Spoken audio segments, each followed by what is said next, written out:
Well, a very good evening to you and welcome to Ibru Primetime News. My name is Abdiaziz Ashim. It is the 23rd of June 2019 and thank you once more for choosing Ibru to inform you of the latest news, business as well as sports. Now let's start with the stories making headline this evening.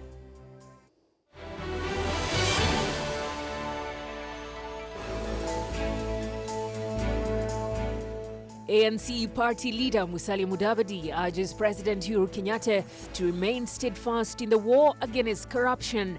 We tell you more on his thoughts as he hits out at some leaders. Worry as Kenyans living in the US are warned by immigration law experts on deportation ahead of the planned countrywide raid. Also ahead of our bulletin tonight, former Kapiego MCA Benson Kiptire, who was on Friday abducted in Eldoret, was found dead in Kamatera Forest in West Pokot County.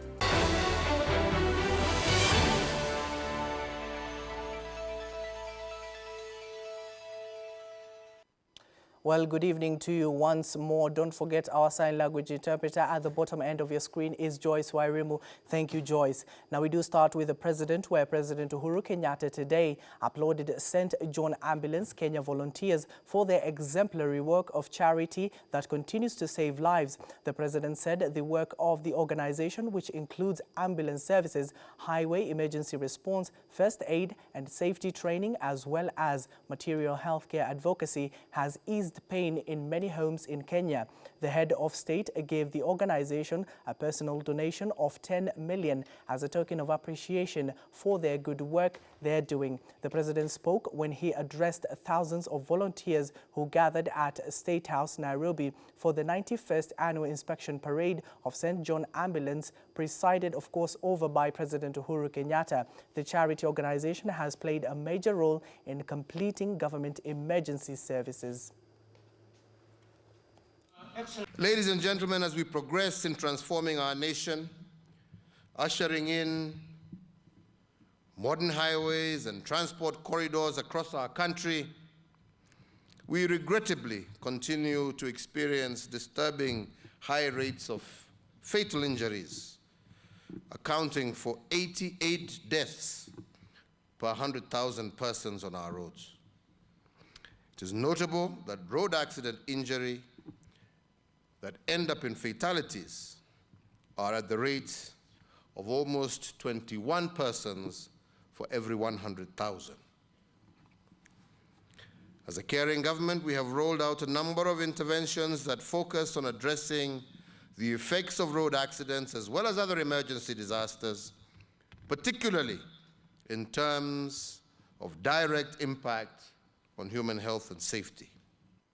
Now let's turn our gears to a tragic story. The body of a former Kapiego MCA has been found dumped in Kamatera Forest in West Pokot County. Benson Kiptire was on Friday abducted by unknown people in Eldoret at his M-Pesa shop. His relatives streamed to Kapenguria Referral Hospital last night to view the body in shock and in disbelief. Our reporter Bonari Samaha has more on this disheartening story.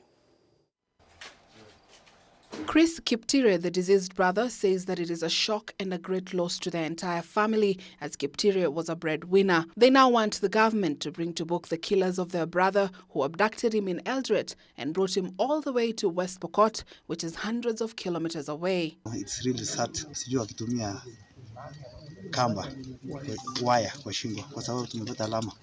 Shingo yake imeweza kukatwa na kamba na hakuna alama nyingine, na ni kama alitupwa akakwarishwa kwa karibu kwa maji hapa. Na tunajua kwamba tumepoteza mtu ambaye ni kiongozi katika jamii na pia alikuwa yeye ni tegemeo katika familia yetu kwa jumla. Mungu amlase mahali pema peponi.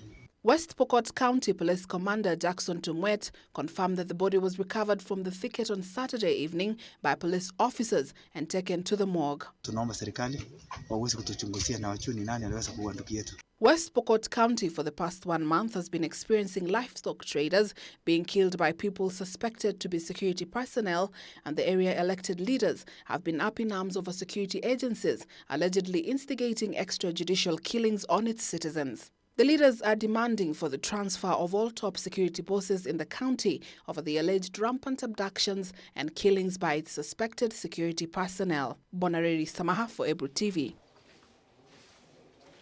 Now to some political news. Deputy President William Ruto, while in Vihiga County today, has continued with his clarion call to members of parliament in rejecting the proposed bill meant to regulate church contribution. On the other hand, ANC party leader Musalia Mudavadi, who joined worshippers at Jesus Alive Ministry in Nairobi, hit out at Ruto for using the hustler narrative to ascend to power. Our political affairs reporter Jeff Khaemba with the rest of the details.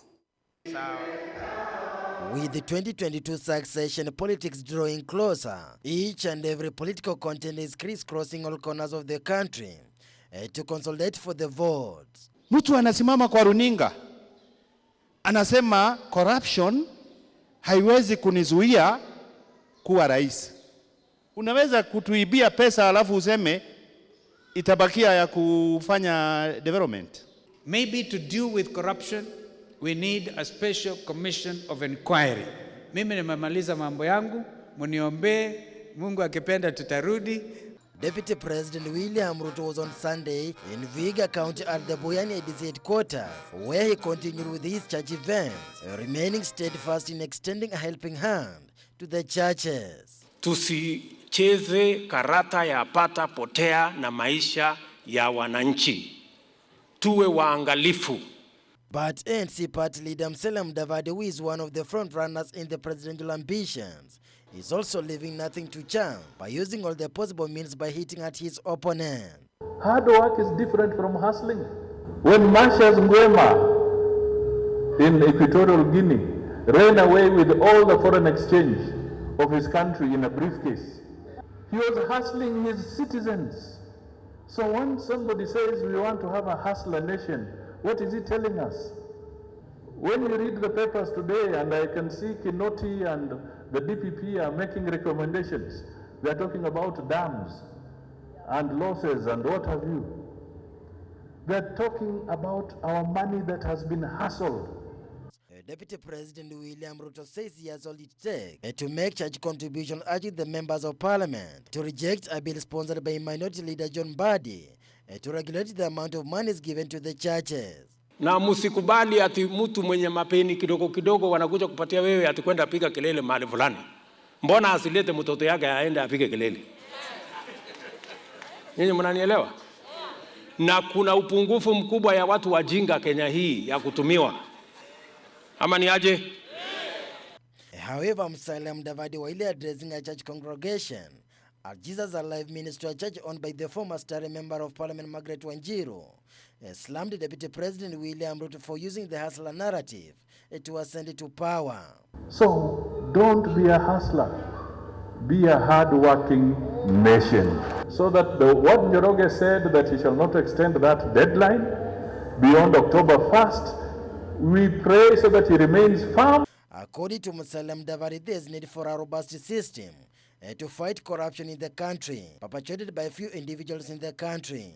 The ANC boss, who has been vocal in the debate about the change of the constitution, reiterated that there is need to deliver services to the common mwananchi before rushing to amend the 2010 constitution meant to benefit a few individuals in the country.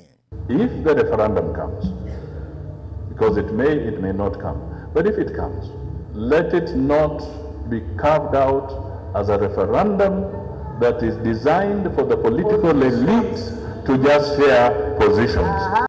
William Ruto, on the other hand, urged the leaders to unite together and work towards improving the lives of the Kenyans. Siasa ya zamani, siasa ya chuki, utengano, ukabila, hiyo siasa inaharibu taifa letu. Siasa ya Kenya ya sasa ni siasa ya kuwaunganisha Wakenya wote. Deputy President William Ruto and the ANC boss Musalia Mudavadi have been at the loggerheads over their own corruption, with Ruto saying the Jubilee administration has done its best in containing the long-term vice. Reporting for Ebru TV, I'm Jeff Khaemba.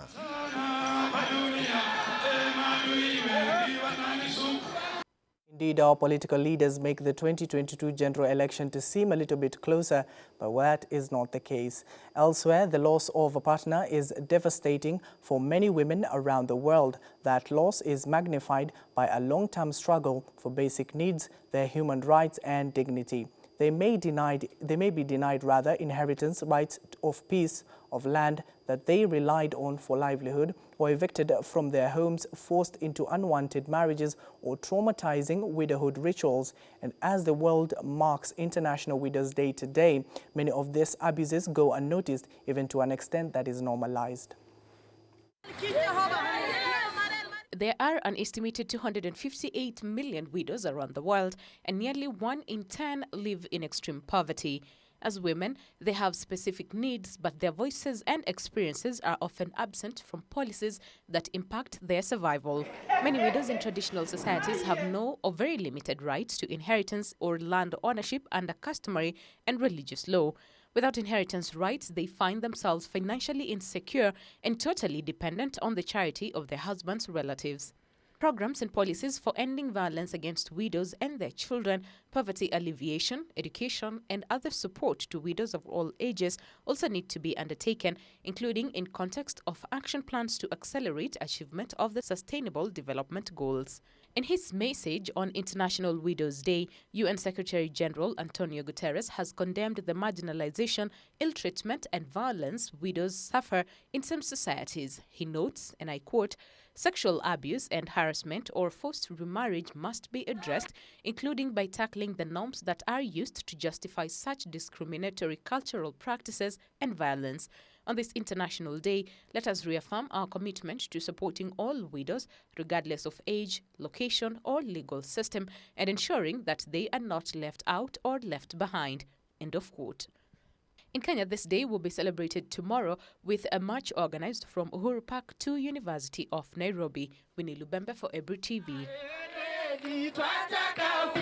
And in other news, officials drawn from various associations have condemned the private bill that proposes regulation of food and medicine be merged and be regulated by a single body.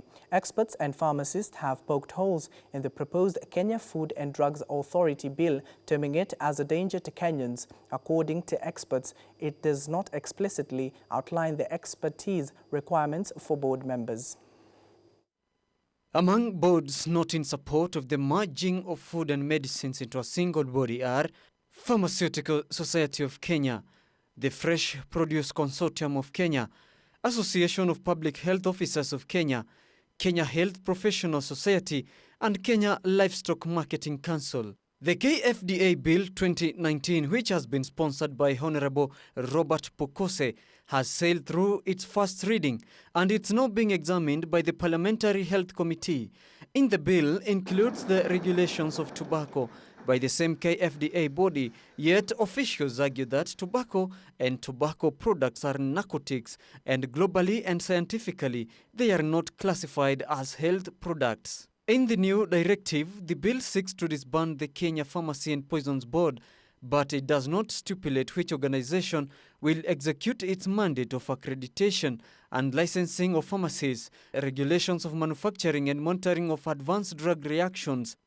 Additionally, the Act does not offer any guidelines on how or who will pick up the medical examinations of food handlers and licensing of food premises and markets designed to reduce public health risks.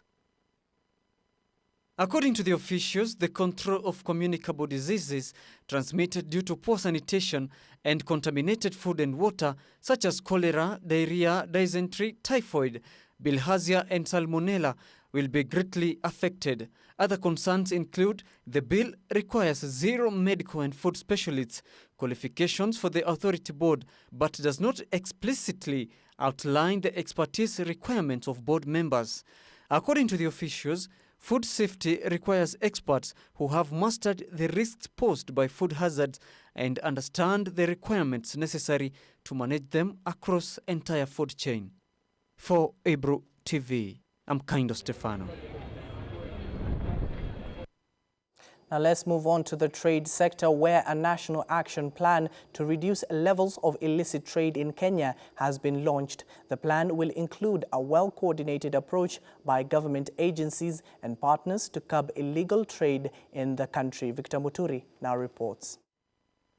Illicit trade has been one of the leading causes of revenue for both the private sector and governments.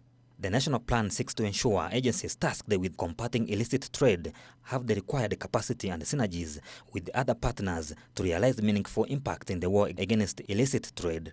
We also need to do a lot of public participation, enlighten our traders such that when they embark on a trip to go to China or wherever to go and buy those goods, let them also be well informed that this product is genuine, this one is not genuine. According to the Kenya Association of Manufacturers, the country loses at least 200 million shillings annually on counterfeits.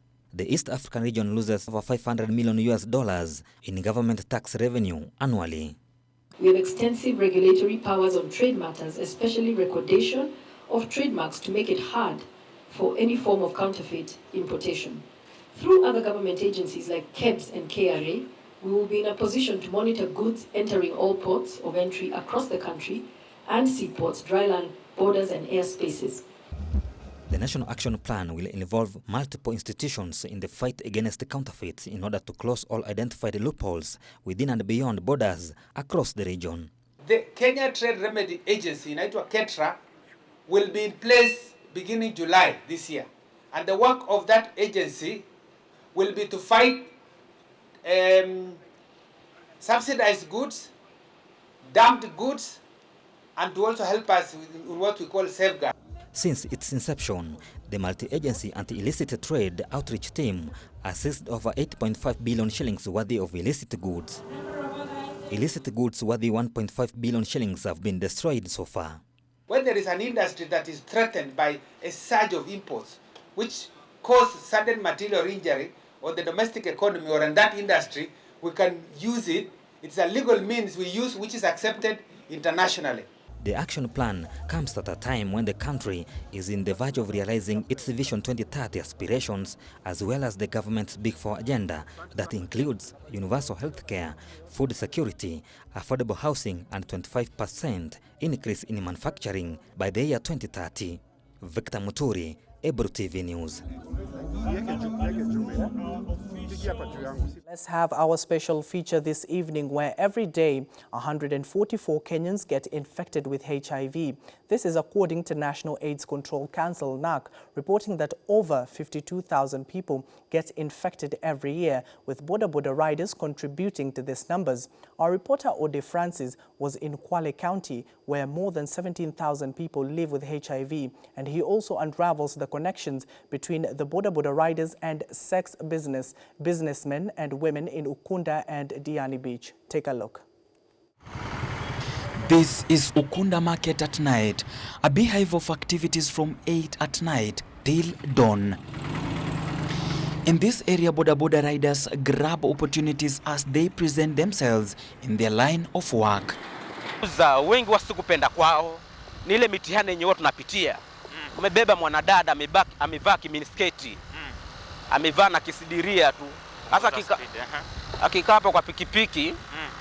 Naona sasa akikaa hapo kwa pikipiki nyuma. Ukipeleka hivi yana kukumbatia tu. Na tayari hapo pengine hata umembeba tu siku hiyo unashangaa akikuita baby. Akikuita sweetheart. Unaona sasa unashindwa. Unajaribu kuvumilia lakini unashindwa kabisa. Hawa ni hao wasichana, niseme si wabara sana. Niseme ni hawa huku. Maana TV naongea na wewe kwa float kuna wadogo kabisa wawili. Wamewekwa na vijana, lakini vijana ambao wameweka ni wabara. Na ni wasichana wadogo sana. In order to verify this, I decided to take a random ride in Ukunda town, and true to it, within 10 minutes, young girls are spotted all over this town for sex work. Huyu mmoja naye kwa sababu alikuwa hana otherwise. Yeye alikuwa na vile penye amefikishwa. Ni sehemu ambayo hana mtetezi wote. Na kwa yeye na huyo bodaboda. Akasema kwamba yeye vile alikuwa hana otherwise, ilibidi amwachie. Sasa atafanya nini? Hakuna mtu anaweza mtetea. Akiangalia ni yeye na hapo mahali wako ni katikati na ni usiku. Yeye akaachilia. Sasa alivyokuja nikamwambia, si huyu mtu tumpeleke polisi. Wanaje tukaenda tukishtaki. Akasema basi mimi kumshtaki sikatai, lakini ule mtu ni bodaboda, lakini ile kazi ya bodaboda ni kama amejificha, lakini ni muuni. Basi anaweza niakitia na mimi bado nataka kuishi na bado niko hiyo ukonda. Anaweza nitafuta wenzake, mimi ni mtu wa road usiku. Anaweza nikakuja katongozwa na mtu yote nikafikiria nini, kumbe ni amenitumani. Sasa siwezi achana naye, itoke hivyo tu. Nikamuuliza wakati mlikuwa naye, kuna kitu kama kwa mfano trust alikuwa naye ama ni? Akaniambia trust wala kitu kama hiyo si kuiona wala hakukuwa nayo. Nikamuuliza na wewe je, sasa waonaje uweza kumpatia labda kwa mfano mimba? Akasema mimba urongo, kwa sababu niko na family planning, nimeka ile miaka mitano labda hapo kwa ugonjwa. Nikamwambia sasa utajuaje? Akaniambia naogopa kwenda kupimwa, sije kaambia niko nayo. Mimi ni bodaboda wa hapa Diani Ukunda. Nipeleka bodaboda kwa muda mrefu. Nimeona vijana wengi, sisi vijana wengi wa bodaboda wengi ni mabachela, hawana mabibi. So mtu akipata chance kama hiyo anaitumia, hataki kupoteza. From this town, they are frequently transported by bodaboda riders to Diani.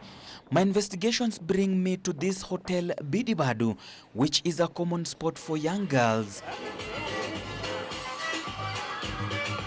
They are spotted everywhere, with bodaboda riders always on standby. Wametafuta kwa pikipiki kwa sababu wanaamini kabisa watu wa pikipiki wako na pesa. Sasa utapata wengi. Mwingine ameenda kwa ametegemea, maybe akienda huko atapata pesa. Pengine ameenda tu na fare tu ya kumpeleka, ya kurudi ametegemea, anajua yeye atapata.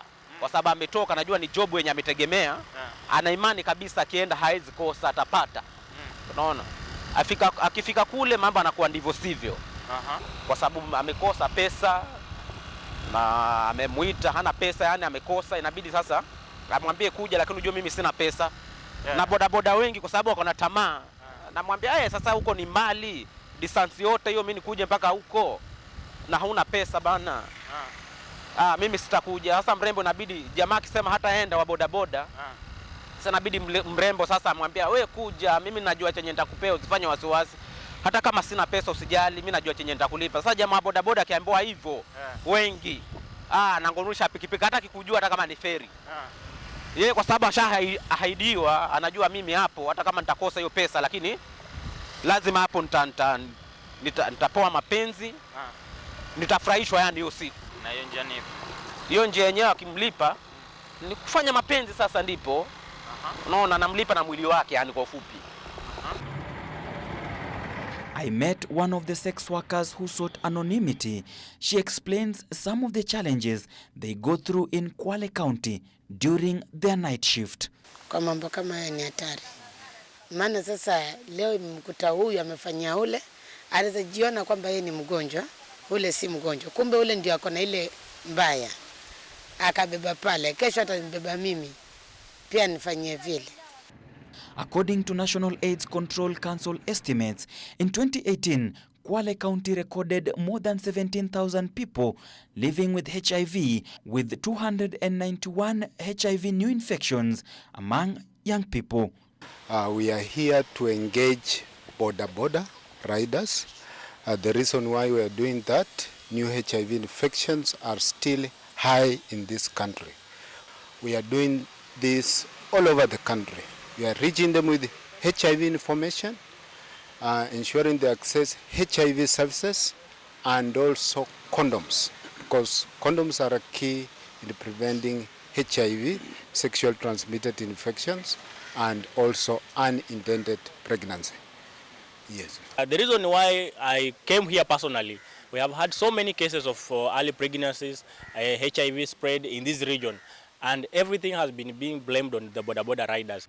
To target this group of people, NAC has deployed a HIV testing team at night known as Moonlight VCT to provide testing and counseling services. This is in line with the UNAIDS ambitious 90-90-90 target, which aims to diagnose 90% of all HIV-positive persons, provide antiretroviral therapy ART for 90% of those diagnosed, and achieve viral suppression for 90% of those treated by 2020. For Ebro TV, I'm Ode Francis.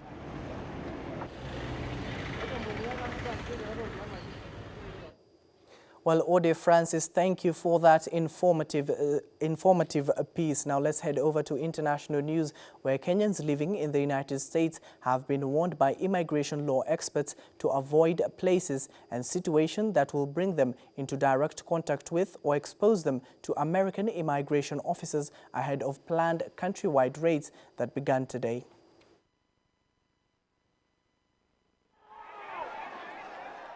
Following U.S. President Donald Trump's latest threats to deport millions of illegal immigrants, it is almost certain that tension is high among many Kenyans living in the different U.S. states. A Kenyan attorney, Charles Wanjohi, on Friday advised Kenyan community in the U.S. to take President Donald Trump's threat to deport millions of illegal immigrants seriously. The North Carolina-based attorney advised that any non-U.S. citizen, including a green card holder, can be arrested by Immigration and Customs Enforcement for any immigration violation. Even those with just expired visas would be advised to stay away from their homes and crimes, including traffic offenses, at all costs. Among criminal activities that are common in the states include driving under influence, which is the most criminal act.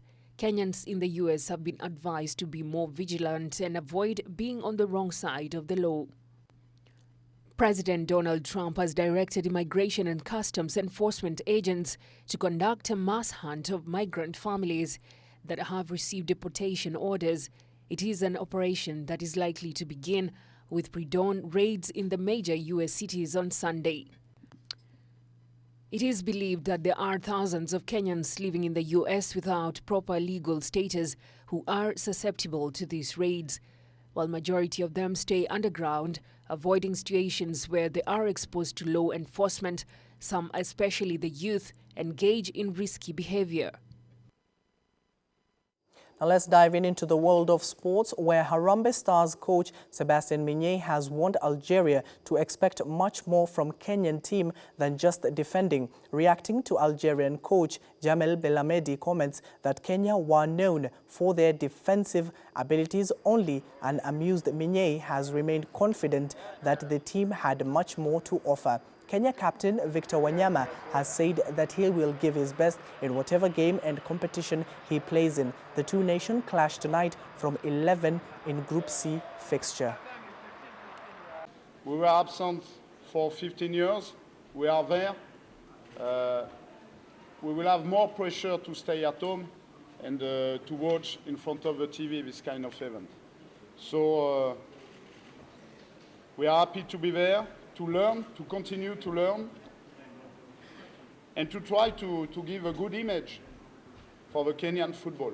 I think there is no pressure. Pressure was there when we wanted to qualify, and now it's time to go out and enjoy ourselves, and also show the people that we are not pushovers. So there is no pressure in the team. We had a good camp, and we are ready to battle. I know that Kenya is a tough team. It will not be an easy game, that's for sure. We know all the players. We know the team perfectly. And we are not going to take this game easy. No, we know that it's difficult to score goals against them. They are defending very well. They play really as a unit, as a team, and the game will be very difficult. Yeah, I think he's a good player. He's a good player. He plays for a very good team in the Premier League. But I don't think we have to focus only on him. There are a lot of players who have a lot of quality in this team. We do hope that does not affect our chances tonight when we play against Algeria. That is all we had for you at this hour. But do join us tomorrow in our subsequent bulletins, where of course we'll have more. Go Team Kenya. My name is Abdiaziz Hashim, and Joyce Wairimu, thank you for your sign language anchoring.